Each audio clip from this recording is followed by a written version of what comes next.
जय श्री कृष्ण। भगवान कृष्ण अर्जुन को कह रहे हैं कि हे तीर्थानंद, जिस समय जिस काल में मनुष्य संसार की मोह माया,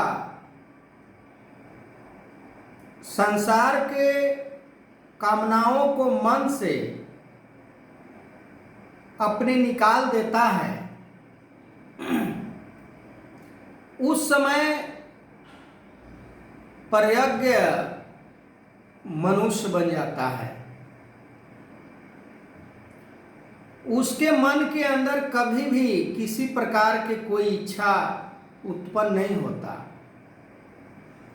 क्योंकि वो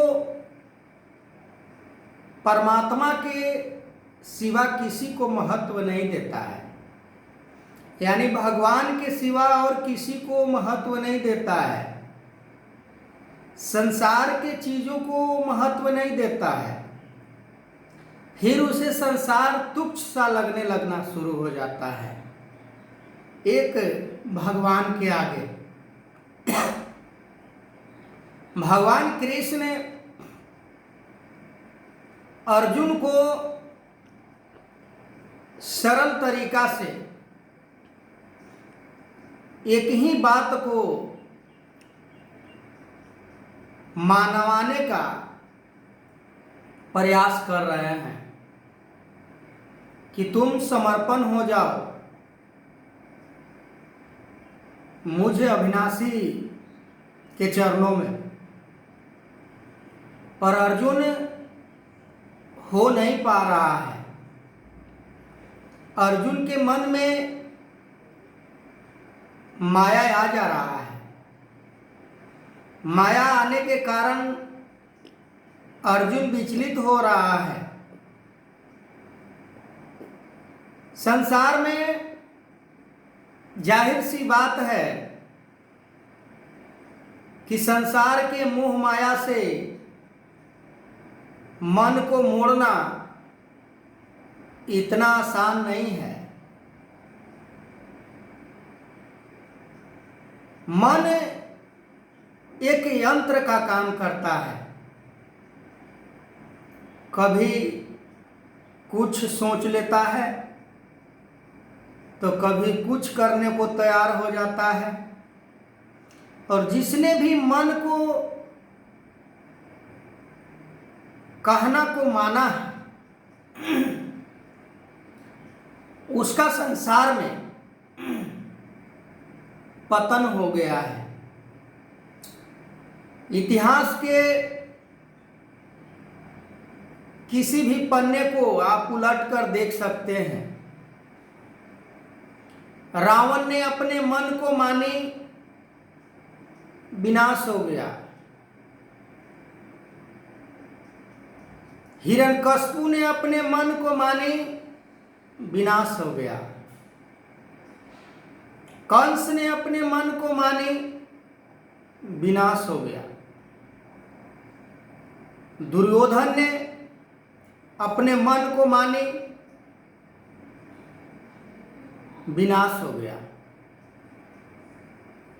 जिसने भी मन से आशा, कामना, तृष्णा को बर्खास्त किया है, जो त्याग किया है,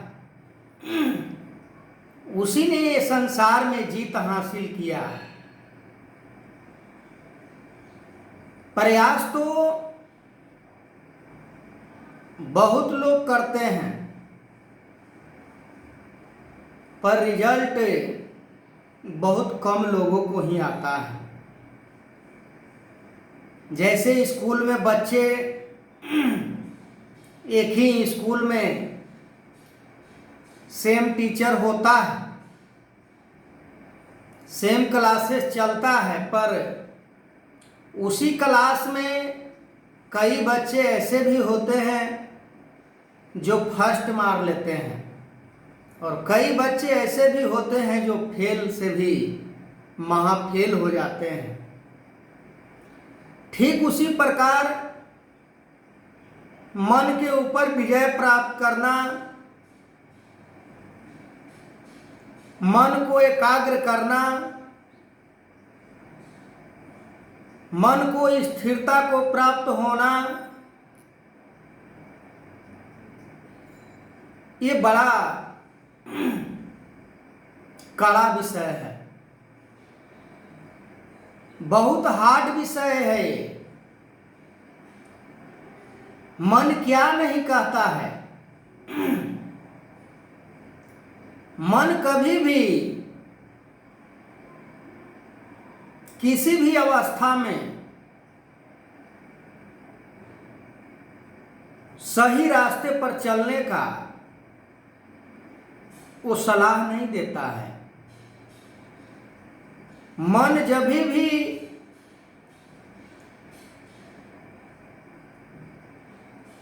कार्य करवाता है तो अपने हिसाब से, अपने मर्जी से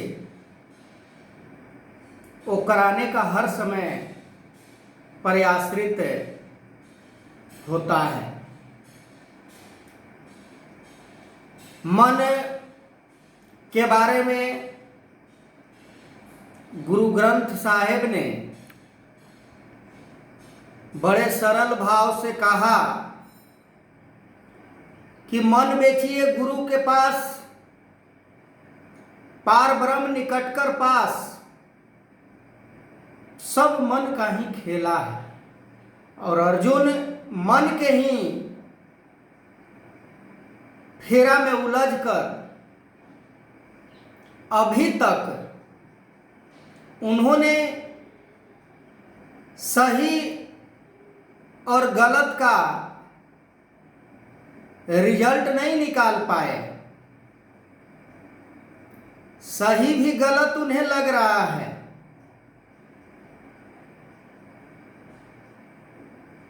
गलत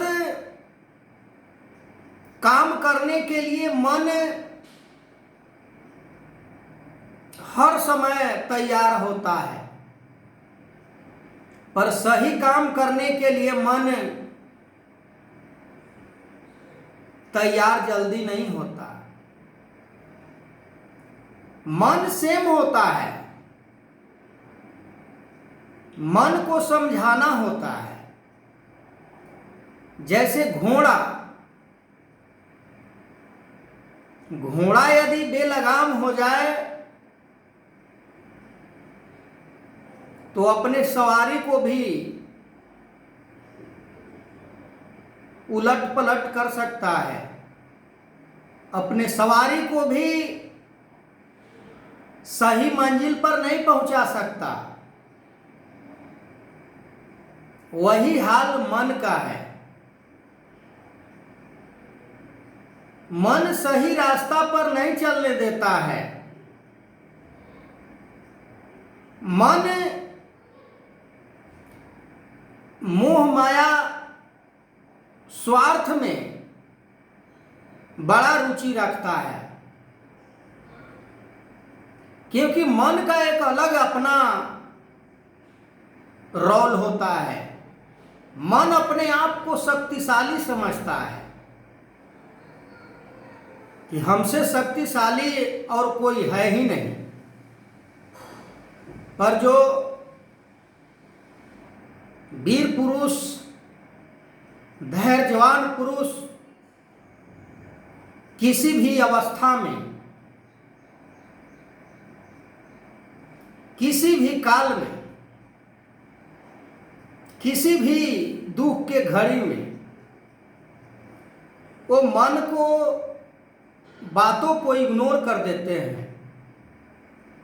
मन को वो हावी नहीं होने देते। जैसे अर्जुन के ऊपर बार बार मन हावी हो रहा है कि मैं युद्ध नहीं करूंगा, युद्ध से मेरा हानि हो जाएगा, युद्ध से मेरा नुकसान हो जाएगा, युद्ध से मेरा कुटुंब परिवार का वध हो जाएगा। तरह तरह के नाना प्रकार के बात मन के अंदर उत्पन्न हो रहा है अर्जुन को।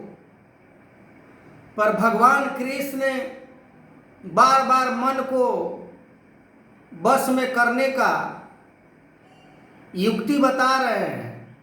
मन को बस में करने का उदाहरण पे उदाहरण पेश करते जा रहे हैं कि जिस मन के बारे में तुम, जिस मन के चक्कर में तुम पढ़कर धर्म को भी त्यागने के ऊपर तैयार हुए हो, ये मन तुम्हें सही रास्ता नहीं समझा रहा है। मन को कहना छोड़ अर्जुन, मन को मानना, बात यदि तू मानता है तो इस धर्म को तुम त्यागने वाले कहला सकते हो। धर्मी कभी नहीं बन सकते हो तुम। पर आज अक्सर देखा जाता है जैसा मन सोच लिया वैसा ही हम कर देते हैं, जैसा मन कह दिया वैसा ही हम काम कर देते हैं। मन यदि कह रहा है कि ये संसार रूपी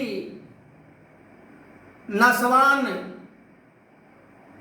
चीज को तुम शाश्वत मान लो कि ये नाश नहीं होता है, ये तुम्हारे साथ है, हर समय रहेगा, इसके अंदर कोई बदलाव नहीं होगा, ये वास्तविक है, तो हम बात मान लेते हैं और उसी के बताए हुए रास्ते में चल देते हैं। मन हर समय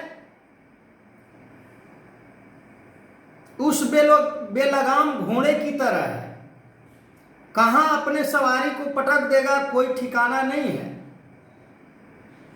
तो जिसने भी मन को मारा है, जिसने भी मन के ऊपर विजय प्राप्त किया है, जिसने भी मन को अपने बस में किया है, जिसने भी मन के ऊपर ज्ञान रूपी अंकुश लगाया है, उसी ने संसार में यश को प्राप्त किया। उदाहरण बहुत सारे हैं। जैसे भक्त प्रहलाद की बात किया जाए, वो राजा का पुत्र था, फिर भी उसे राज नहीं, उसे भगवान विष्णु चाहिए, उसे भगवान की प्राप्ति करनी है। मीराबाई की बात की जाए, वो भी एक राजा का पुत्री है, पर उसे राजमहल का भोग ऐश्वर्य अच्छा नहीं लग रहा है, क्योंकि वो भली भांति जान चुकी है कि ये राजभोग ऐश्वर्य कुछ समय के लिए हम भोग कर सकते हैं, पर एक न एक दिन तो इसे त्यागना है। पर हमारा जो मूल स्वरूप है, जो हमारा जीवन का मूल मकसद है, उसे यदि हम प्राप्त नहीं किए तो ये सारा फीका पड़ जाएंगे। चाहे उस माता सबरी की बात की जाए, अनेकों ऐसे संत महापुरुष हुए जिन्होंने मन के ऊपर विजय प्राप्त किया और आज संसार में उनका नाम बड़े हर्ष और उल्लास से लिया जाता है, भक्तों के श्रेणी में लिया जाता है, भक्तों के श्रेणी में वो आते हैं। जब भी कहीं पर भक्त की बात होती है तो भक्त प्रहलाद की नाम अवश्य आता है। क्या हम वैसे भक्ति कर पा रहे हैं? मन वचन कर्म से ऊपर उठकर सतगुरु के चरणों में समर्पित होकर भक्ति कर पा रहे हैं? यदि हम नहीं कर पा रहे हैं तो कदापि नहीं, असंभव। हम परमात्मा को नहीं प्राप्त कर सकते, हम इस जीवन को सफल नहीं बना सकते, हम 84 लाख योनि से मानव जीवन को संवार नहीं सकते हैं, क्योंकि हमें संसार के वस्तु अच्छा लग रहे हैं, हमें धन दौलत अच्छा लग रहे हैं, हमें महल अटारी अच्छा लग रहे हैं, हमें पद प्रतिष्ठा अच्छा लग रहे हैं, हमें कुर्सी अच्छा लग रहे हैं। तो कहां से सत्य प्राप्त होगा? सत्य तो बड़ा निर्मल है। जैसे शेरनी के दूध को सोने के पात्र में रखा जाता है, वैसे ही ये ब्रह्म ज्ञान भगवान कृष्ण अर्जुन को कह रहे हैं कि मन एकदम पवित्र होना चाहिए, मन के अंदर किसी प्रकार के विषय लेस मात्र भी सोच भी नहीं आनी चाहिए। पर हम दावा करते हैं कि भक्ति मेरा हो रहा है, भक्ति पथ पर मैं चल रहा हूं, पर भगवान कृष्ण के हिसाब से, जो कि रोल भूमिका तरीका ढंग चाहे द्वापर हो, त्रेता हो, सतयुग हो, कलयुग हो, भक्ति करने का तरीका बदल सकता है, ढंग बदल सकता है, पर परमात्मा को प्राप्त करने का जो मकसद है, वो मकसद को प्राप्त करना समर्पित होना ही पड़ेगा। तो आगे मैं इस वीडियो को कंटिन्यू करूंगा। तब तक के लिए जय श्री कृष्ण।